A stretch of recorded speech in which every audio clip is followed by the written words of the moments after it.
సరే నమస్తే 10 మంది ఎమ్మెల్యేల మీద ఆల్రెడీ ఒక ప్రెషర్ ఉంది. సుప్రీంకోర్టు తీర్పు ఎప్పుడు చెప్తుందో తెలియదు. ఎందుకంటే తీర్పు రిజర్వ్ అయి ఉంది. కాబట్టి ఈ 10 మంది ఎమ్మెల్యేల విషయంలో సుప్రీంకోర్టు ఏం నిర్ణయం తీసుకుంటుంది అనేది ఇప్పుడు ఎవరు చెప్పే అవకాశం లేదు. సుప్రీంకోర్టు తీర్పును ఎవరు ప్రిడిక్షన్ చేయలేం కాబట్టి. కానీ జరిగిన పరిణామాలు సుప్రీంకోర్టు ఈ మధ్య తీసుకున్న కొన్ని నిర్ణయాలు, రాష్ట్రపతికి గవర్నర్కే ఒక డెడ్ లైన్ 3 monthsలో మీకు వచ్చిన బిల్స్ మీరు క్లియర్ చేయకపోతే డీమ్డ్ టు బి పాస్డ్, అంటే అవి పాస్ అయినట్టుగానే భావించాల్సి వస్తాయి ప్రభుత్వాలని ఇచ్చిన ఒక తీర్పు. ఆ తీర్పు తర్వాత నెక్స్ట్ సుప్రీంకోర్టు నుంచి మన తెలంగాణకు సంబంధించిన అంశం ఏదైనా వస్తుందంటే అది 10 మంది ఎమ్మెల్యేల ఇష్యూ. కాబట్టి ఒక ప్రెషర్ లో ఉన్నారు వాళ్ళు. ఆ ప్రెషర్ అట్లా ఉండగానే వీళ్ళు ప్రభుత్వంలో ఉన్న పెద్దల మీద ప్రెషర్ పెడుతున్నారు. ఎవరి మీద? వాళ్ళ గాడ్ ఫాదర్స్, ఒకరు పొంగులేటి శ్రీనివాస్ రెడ్డి, ఇంకొకరు వేమి నరేందర్ రెడ్డి. ఇట్లా వీళ్ళ మీద ప్రెషర్ పెడుతున్నారు. ఏంది ప్రెషర్ అంటే, మాకు ఇచ్చిన డిమాండ్స్, అంటే మేము పార్టీలో చేరేటప్పుడు ఏదైతే చెప్పినామో ఆ డిమాండ్స్ నెరవేర్చాలి, టైం లేదు. సుప్రీంకోర్టు రేపు నాడు చెప్పిన తర్వాత రాజకీయాలు ఎట్లుంటాయంటే ఈరోజు బెల్లమైన వాళ్ళే తర్వాత అల్లంగా కనిపిస్తారు. అంటే ఇప్పుడు వాళ్ళు చేసుకునేటప్పుడు అంత బెల్లంగా కనిపించిండ్రు, రేపటి నాడు వాళ్ళ మీద డిస్క్వాలిఫికేషన్ అయిపోయిన తర్వాత నెక్స్ట్ వాళ్ళు అల్లంగా కనిపిస్తారు. ఇప్పుడు చేసుకున్న ఆప్యాయత, ప్రేమ, అభిమానాలు తర్వాత కాంగ్రెస్ పార్టీకైనా, కాంగ్రెస్ పార్టీలో ఉన్న వాళ్ళకైనా, ప్రభుత్వంలో ఉన్న పెద్దలకి ఎవరికి కూడా అంత నెసెసిటీ ఉండదు. వాళ్ళ మీద ఏదో కరుణ చూపాలని, దయ చూపాలని, లేకపోతే వాళ్ళకి ఇచ్చిన హామీలు నెరవేర్చాలని, కమిట్మెంట్స్ నెరవేర్చాలని ఇట్లాంటివి ఏమి ఉండవు. కాబట్టి ఇది పర్ఫెక్ట్ టైం. ఇప్పుడు నెరవేర్చుకోకపోతే ఇంకా పార్టీ మారి కూడా లాభం ఉండదు అనేది 10 మంది ఎమ్మెల్యేల అనుకుంటున్న విషయం. దీనికి సంబంధించిన విషయం మాట్లాడకన్నా ముందు సబ్స్క్రైబ్ చేసుకున్న వాళ్ళు ఎవరైనా ఉంటే సబ్స్క్రైబ్ చేసుకోండి. కిందనే ఉన్న ఒక సబ్స్క్రైబ్ బటన్ నొక్కండి, మమ్మల్ని కూడా ప్రోత్సహించండి. ఇక సబ్జెక్ట్లోకి పోతే మీకు అందరికీ తెలుసు 10 మంది ఎమ్మెల్యేల వ్యవహారం చిట్ట చేరుకున్నది. చిట్ట చివరికి అంటే ఇక తాడో పేడో తేలే టైం వచ్చినట్టుగా కనిపిస్తుంది. సుప్రీంకోర్టు ఏదో ఖచ్చితంగా ఒక నిర్ణయం అయితే రాబోతుంది. వీళ్ళ మీద వేటు వేయకుండా ఉండే నిర్ణయం అయితే కాదు, అది ఖచ్చితంగా వీళ్ళ మీద వేటు పడే నిర్ణయమే. కాకపోతే అది ఎట్లా ఉంటుంది? సుప్రీంకోర్టు స్పీకర్కి ఏమైనా డెడ్ లైన్ పెడుతుందా, లేకపోతే సుప్రీంకోర్టు ఇంకేమైనా ఘాటు నిర్ణయం తీసుకుంటుందా? ఎందుకంటే ఈ రాజ్యాంగ విరుద్ధం అనేది వెరీ క్లియర్. అంతకుముందు బీఆర్ఎస్లో చేరిన ఎమ్మెల్యేల సిచ్యువేషన్ వేరు, ఈ ఎమ్మెల్యేల పరిస్థితి వేరు. అంతకుముందు వాళ్ళు చేరినప్పుడు 2/3 అండ్ ఫార్ములా అనే ఒక రాజ్యాంగంలోని ఒక లైన్ ఉంటుంది, క్లాస్. ఆ క్లాస్ను ఫాలో అయినరు కాబట్టి అప్పుడు 2/3 ఫార్ములా ఫాలో అయినందుకు వాళ్ళకు వేటు పడలేదు, ఎలక్షన్ రాలేదు. రేవంత్ రెడ్డి గారు అసెంబ్లీలో అన్నారు, అప్పుడు అంతమంది ఎమ్మెల్యేలు బీఆర్ఎస్ చేరితే రాని బై ఎలక్షన్ ఇప్పుడు ఎట్లా వస్తుంది? అంతకుముందు ఎట్లా జరిగిందో చేరికలు ఇప్పుడు అట్లే జరిగింది. మరి అట్లాంటప్పుడు బై ఎలక్షన్ వస్తాయని ఎందుకు అనుకుంటారు? రానే రావు బై ఎలక్షన్స్ అని చెప్పి సరే ధీమగా మాట్లాడినరు. కానీ సిచ్యువేషన్ వేరు. అప్పుడున్న సిచ్యువేషన్, అప్పుడు వాళ్ళు ఫాలో అయిన సిస్టమ్, ఇప్పుడు వీళ్ళు ఫాలో అయిన సిస్టమ్ వేరు. ఇప్పుడు కూడా కాంగ్రెస్లో 10 members కాకుండా వాళ్ళు ఉన్న 38 members. ఇప్పుడు ఒకరు ఆల్రెడీ బై ఎలక్షన్ వచ్చింది, కాంగ్రెస్ గెలిచింది, కంటోన్మెంట్ శ్రీ గణేష్ గెలిచిండు. 38 మంది ఎమ్మెల్యేలలో 2/3 కనుక, అంటే దాదాపు 28 మంది ఎమ్మెల్యేలు, 26 మంది ఎమ్మెల్యేలు కనుక చేరితే ఖచ్చితంగా బై ఎలక్షన్ రావు. అప్పుడు సుప్రీంకోర్టు ఏం చేయలేదు, లేకపోతే ఏ కోర్టు ఏం చేయలేదు, స్పీకర్ మీద ఇంత బర్డెన్ ఉండదు, ప్లస్ ఎమ్మెల్యేల మీద కూడా అంత ప్రెషర్ ఉండదు. కానీ ఆ 16 మంది ఎమ్మెల్యేలు చేరడం అనేది ఇంపాసిబుల్ అని అర్థమైపోయింది కదా. అసలు వారు ఎవ్వరు చేరే అవకాశం లేదు. అసలు ఈ 10 మంది ఎమ్మెల్యేలే గేటు తెరిస్తే బీఆర్ఎస్లో దూరేందుకు సిద్ధంగా ఉన్నట్టుగా కనిపిస్తుంది ఒక 3-4. కాబట్టి ఇప్పుడు ఇంకా మిగతా వాళ్ళని చేర్చుకునే అవకాశాలు 100కు 100% లేవు. ఈ 10 మంది ఎమ్మెల్యేల వ్యవహారమే తేలాలి. అయితే ఏంది వీళ్ళు పార్టీ మారినప్పుడు పెట్టిన డిమాండ్స్ ఏంది? చాలామంది కాన్స్టిట్యున్సీ డెవలప్మెంట్ కోసమని చెప్తారు. పార్టీ మారింది ఎవరైనా కూడా. అంతకుముందు బీఆర్ఎస్లో చేరినప్పుడు కాంగ్రెస్ వాళ్ళు, టీడీపీ వాళ్ళు చెప్పింది కూడా అదే. మా కాన్స్టిట్యున్సీ ప్రజల కోరిక మేరకు, కార్యకర్తల కోరిక మేరకు, వాళ్ళతో మీటింగ్ పెట్టి వాళ్ళ అభీష్టం మేరకు కాన్స్టిట్యున్సీ డెవలప్మెంట్ కావాలంటే మేము అధికార పార్టీలో చేరాలి కాబట్టి చేరుతున్నామని చెప్పినారు అప్పుడు కూడా. ఇప్పుడు కూడా అదే మాట చెప్పినారు. కానీ అసలు విషయాలు వేరు. తెర వెనుక వాళ్ళు సాధించుకునే డిమాండ్స్, లేకపోతే వాళ్ళు పెట్టే డిమాండ్స్, వాళ్ళు చేరినప్పుడు మాట్లాడుకున్న మాటలు, కమిట్మెంట్స్ అవన్నీ కూడా వేరే ఉంటాయి. ఒకరిద్దరు ఎమ్మెల్యేలేమో ఏదో పాత గవర్నమెంట్లో కాంటాక్ట్లు చేసిండ్రు, డబుల్ బెడ్రూమ్. ఇప్పుడు సంజయ్ ఉన్నారు, జగిత్యాల సంజయ్ డాక్టర్. ఇప్పుడు ఆయన ఏంది, ఆయన వాళ్ళ చుట్టాలతో ఎవరితోనో కలిసి డబుల్ బెడ్రూమ్ ఇల్లు కట్టిండ్రు. ఆ బిల్స్ రావాలి, దాదాపు 150 కోట్లు, 500 కోట్లు, ఎన్నో కోట్లు రావాలి. అవి ఇప్పుడు బీఆర్ఎస్లో ఉంటే కాంగ్రెస్ ప్రభుత్వం నుంచి రాబట్టడం కష్టం కాబట్టి ఆయన కాంగ్రెస్లో చేరుతున్నాడు అని ఒక అంశం బయటకు వచ్చింది. చేవెళ్ళ ఎమ్మెల్యే యాదవ్ ఒకటి వచ్చింది, ఆయన ఏదో మాట్లాడుకొని పోయిండు అని. ఇంకా కొంతమంది భూముల కోసమని, కొంతమంది కేసుల కోసమని, కొంతమంది ఇంకా రకరకాల డిమాండ్స్ పెట్టి అవన్నీ కొన్ని బయటకు వచ్చినాయి. అవన్నీ ఓపెన్గా బయటకు చెప్పరు. కాకపోతే కొన్ని విషయాలు అయితే బయటకు వచ్చినాయి, అవన్నీ అందరికీ తెలుసు. అయితే వీళ్ళు దేనికోసం అయితే పార్టీ చేరినప్పుడు చాలా పర్ఫెక్ట్గా మాట్లాడుకుని పోయినారు. ఉత్తగేం పోలేదు. పోయిన వాళ్ళందరూ కూడా దానం నాగేందర్తో సహా మిగతా ఎమ్మెల్యేలు పోచారం శ్రీనివాసరెడ్డి గారితో సహా అందరూ వాళ్ళు కొన్ని డిమాండ్స్ ప్రభుత్వం ముందు పెట్టి ప్రభుత్వ పెద్దల ముందు పెట్టి మాకు మీరు నెరవేరుస్తామంటే మేము వస్తాం. అవన్నీ వ్యక్తిగత డిమాండ్సే, కాన్స్టిట్యున్సీ డిమాండ్స్ ఏముండవు. కాన్స్టిట్యున్సీలో అది ఎప్పుడైనా అవుతుందని వాళ్ళకి తెలుసు, అయినప్పుడు అవుతుంది గవర్నమెంట్ అనుకున్నప్పుడు, లేకపోతే అన్ని కాన్స్టిట్యున్సీలకు ఇచ్చినట్టే డెవలప్మెంట్ ఫండ్ ఇచ్చినప్పుడు కాన్స్టిట్యున్సీలో పనులు అవుతాయి. కానీ అది కాదు, వ్యక్తిగత డిమాండ్లు చాలా ఉంటాయి. నేను చెప్పినట్టు ఇందాక ఆ డబుల్ బెడ్రూమ్ల డబ్బులో, లేకపోతే ఇంకొక ఏదైనా కాంట్రాక్ట్కి సంబంధించిన డబ్బులో, లేకపోతే ఇంకా ఏదైనా డైరెక్ట్గా ఏ అంశంతో సంబంధం లేకుండా కొన్ని డబ్బులో అప్పుల్లో ఉన్న మేము డబ్బులు ఇవ్వడానో, లేదా ఏదో ఒకటి ఫైనాన్షియల్ బెనిఫిట్, లేకపోతే ఇంకొక బెనిఫిట్, ఏదో ఒక బెనిఫిట్, ల్యాండ్ బెనిఫిట్, ఇట్లా ఏదో ఒకటి చూసుకొని కాంగ్రెస్ పార్టీలో చేరిపోయిన వాళ్ళు. కానీ చేరిన తర్వాత వాళ్ళ మ్యాక్సిమం తొందరనే అయిపోతుంది అనుకుని చేరుతారు.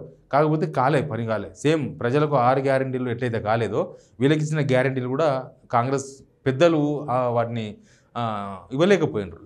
చాలా రోజులు తిరిగిండ్రు. మధ్యలో ఒకసారి జలకు కూడా ఇచ్చే ప్రయత్నం చేసిన గుర్తుందా? మీటింగ్స్ పెట్టినరు. గద్వాల ఎమ్మెల్యే బీఆర్ఎస్ చేరుతున్నట్టుగా ఒక సీన్ క్రియేట్ చేసిండ్రు.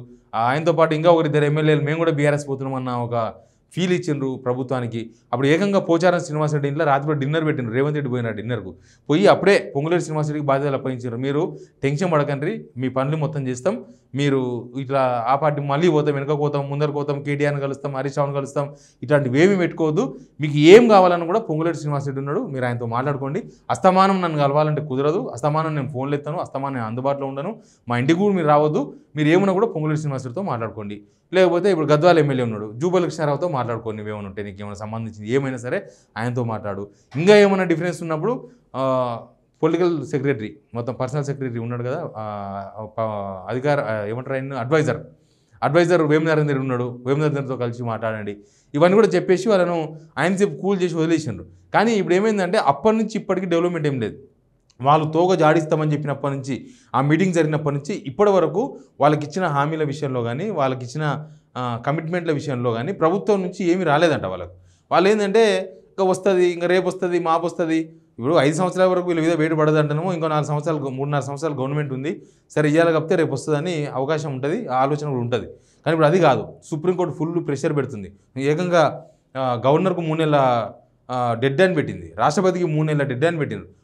మస్తు మాట్లాడుతున్నారు రాజ్యసభ వైస్ చైర్మన్ వాళ్ళు వీళ్ళు, అట్టెట్లా మీరు టైం పెడతారు, రాష్ట్రపతికి టైం పెడతారా, రాష్ట్రపతికి డెడ్ లైన్ పెడతారా అని కౌంటర్ ఇస్తున్నారు సుప్రీంకోర్టు. కానీ సుప్రీంకోర్టు కూడా సేమ్ అదే స్థాయిలో కౌంటర్ ఇచ్చింది. అవును, మా డ్యూటీ రాజ్యాంగాన్ని పరిరక్షించడం, రాజ్యాంగబద్ధంగా లేనప్పుడు ఖచ్చితంగా మేము దేనైనా సమీక్షించే అధికారం మాకుంది, గవర్నర్ విషయాలైనా రాష్ట్రపతి విషయాలైనా మేము సమీక్షిస్తాం, సుప్రీంకోర్టు సమీక్షించాలి, అది ఇంతే అని చెప్పి కటాఫ్ చెప్పేసింది సుప్రీంకోర్టుకు సంబంధించిన వాళ్ళు. కాబట్టి ఇప్పుడు ఏంది, ఇప్పుడు ఇక నెక్స్ట్ వచ్చే తీర్పు ఏంటంటే ఈ ఎమ్మెల్యేలకు సంబంధించిన తీర్పే రావాలి, ఇవాళనో రేపో ఈ మంత్ ఎండింగో ఖచ్చితంగా ఆ తీర్పే వచ్చే అవకాశం కనిపిస్తుంది ముందు. కాబట్టి ఆ తీర్పు కన్నా ముందే ఈ వాళ్ళకి ఇచ్చిన డిమాండ్స్ నెరవేర్చుకోవాలి, లేకపోతే ఉట్టి చేయి బత్తలా అవుతుంది, అంటే చేరి కూడా లాభం లేకుండా పోతుంది.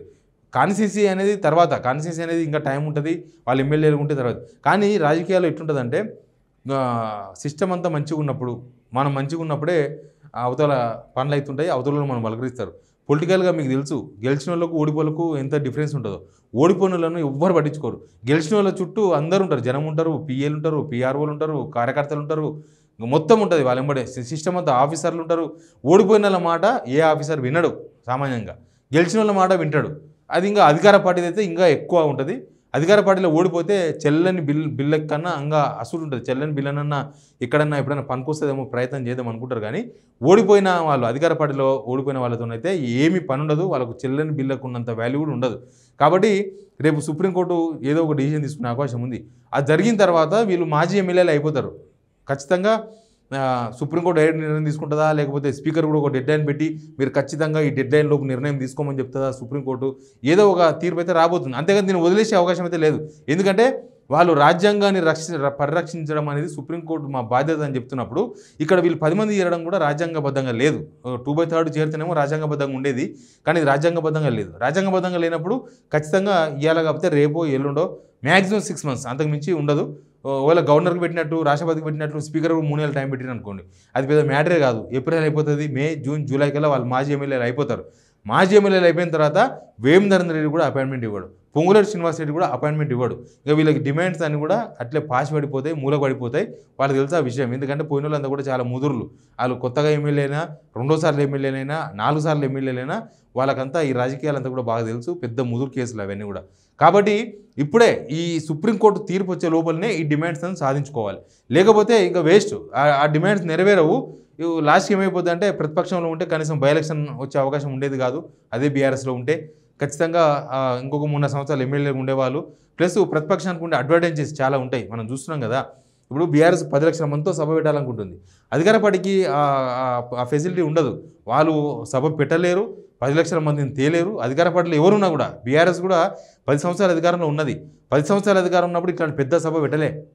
చిన్న చిన్న సభలు, అది కూడా ఎలక్షన్స్ ఉన్నప్పుడు మాత్రమే పెట్టిండ్రు. ఈవెన్ కాంగ్రెస్ కూడా ఎలక్షన్స్ ముందు చాలా సభలు పెట్టిండ్రు. ఎలక్షన్స్ తర్వాత అంత పెద్ద సభలు పెట్టడం సాధ్యం కాదు. ఏదన్నా 5,000 మంది, 6,000 మంది అంతమించి. ఇప్పుడు రేవంత్ రెడ్డి గారు చాలా మీటింగ్స్ అటెండ్ అవుతున్నారు. అటు ఇటు పోయినప్పుడు, జిల్లాలో పోయినప్పుడు ఎంతమంది వస్తారు? 3,000 మంది, 4,000 మంది, 5,000 మంది. ఆయన సొంత కాన్స్టిట్యున్సీలా కొడంగల్లో సభ పెడితేనే ఆడనే 3,000 మందికి మించి రాలేదు. కొడంగల్లో కూడా సేమ్ అట్టే ఉంటుంది. ఎన్ని డబ్బులు గుమ్మరించినా 10 లక్షల మంది తీసుకొచ్చి సభ పెట్టడం సాధ్యం కాదు. ప్రతిపక్షానికి ఒక అడ్వాంటేజ్ ఉంటుంది. ఆ అడ్వాంటేజ్ చేసినా కనీసం వాళ్ళు ఉపయోగించుకునే అవకాశం ఉండేది. 10 మంది మీరు ధర్నాలు చేస్తున్నారు, లేకపోతే ప్రతిపక్షం ఉంటే విలువ వేరే ఉంటుంది. గవర్నమెంట్ దగ్గర ఉన్న విలువ వేరే ఉంటుంది, జనాల దగ్గర విలువ వేరే ఉంటుంది. కానీ అధికార పార్టీలో చేరినాక వాళ్ళకి అర్థమైపోయింది అక్కడ ఉన్నప్పుడు ఏం జరిగింది, ఇక్కడ ఉన్నప్పుడు ఏం జరిగింది. ఒక పాట ఉంది కదా రామ్ చరణ్ది, ఆ గట్టునుంటావా ఈ గట్టునుంటావా అని. సేమ్ అట్లే ఉంటుంది ఇది కూడా రాజకీయాల్లో. ఇప్పుడు ఆ ప్రెషర్ పెడుతున్నారంట వేం నరేందర్ రెడ్డి, పొంగులేటి శ్రీనివాస్, మేము కలుస్తాము, మాకు ఇచ్చిన హామీ నెరవేరలేదు, మీరు అర్జెంటుగా మాకు ఇచ్చిన హామీ నెరవేర్చండి, తర్వాత పరిణామాలు ఎట్లా ఉంటావు అని. కానీ వాళ్ళకు కూడా తెలుసు సుప్రీంకోర్టు తీర్పు తీసుకున్న తర్వాత, తీర్పు ఇచ్చిన తర్వాత ఇక వీళ్ళు ఇప్పటిదాకా ఉన్న పతేరా కూడా ఉండదు వాళ్ళకు. అంటే ఇప్పుడున్న విలువ కూడా ఉండదు వాళ్ళకి. కాబట్టి వీళ్ళు కూడా సుప్రీంకోర్టు తీర్పు వచ్చిన దాకా టైంపాస్ చేస్తే తర్వాత 6 గ్యారంటీ లాగానే ఆ హామీలు కూడా, వాళ్ళకి ఇచ్చిన గ్యారంటీస్ కూడా నీళ్ళ గాలిలో కలిసిపోతాయి. కాబట్టి వాళ్ళు కూడా ఇంకా ప్రెషర్ పెట్టడానికి అవకాశం లేదు. వాళ్ళకి అపాయింట్మెంటే ఉండదు అప్పుడు. అంతే మళ్ళీ ఎలక్షన్ ఒకవేళ ఉప ఎన్నిక వస్తే తర్వాత మళ్ళీ వాళ్ళ అభ్యర్థులు, టికెట్లు, ఆడావిడంతా వేరే ఉంటుంది. మళ్ళీ వాళ్ళు గెలిచినప్పటికి కూడా, ఒకవేళ గెలిస్తే కూడా ఇప్పుడు వాళ్ళు ఇచ్చిన డిమాండ్ నెరవేర్చుకునే అవకాశాలు 100కి 100% ఉండవు. కాబట్టి ఇది కరెక్ట్ టైం అనుకుని వాళ్ళు ప్రెషర్ పెడుతున్నారంట. ఇంకా అంతే. అవకాశవాదం కోసమే పార్టీలు మారుతారు. ఎవరు మారినా కూడా ఈ అవకాశవాదాన్ని వాళ్ళు వినియోగించుకునే ప్రయత్నం చేస్తున్నారు. బట్ పొజిషన్ చూస్తేనేమో అట్లా కనిపిస్తలేదు. గవర్నమెంట్కి వెళ్ళి అంత సపోర్టివ్ సిస్టమ్ వాళ్ళకి కనిపిస్తలేదు. గవర్నమెంట్ నుంచి వాళ్ళు ఏం చెప్పినరో అది అమలు చేసే ఒక పద్ధతి, లేకపోతే ఒక కాన్ఫిడెన్స్ కల్పించే పరిస్థితుల్లో ప్రభుత్వ పెద్దలు లేరు. ఎనీవే ఇప్పుడున్న సిచ్యువేషన్లో వాళ్ళు ప్రెషర్లో ఉన్నారు, వీళ్ళు ప్రెషర్లో ఉన్నారు. అసలు వీళ్ళకి ఇచ్చిన డిమాండ్స్ ఎందుకు పార్టీ మారినాం రా నాయన, ఇప్పుడు అనవసరమైన తలనొప్పి పెట్టుకున్నాం అనే పొజిషన్కి వచ్చింది 10 మంది ఎమ్మెల్యేలు. Please subscribe signal TV.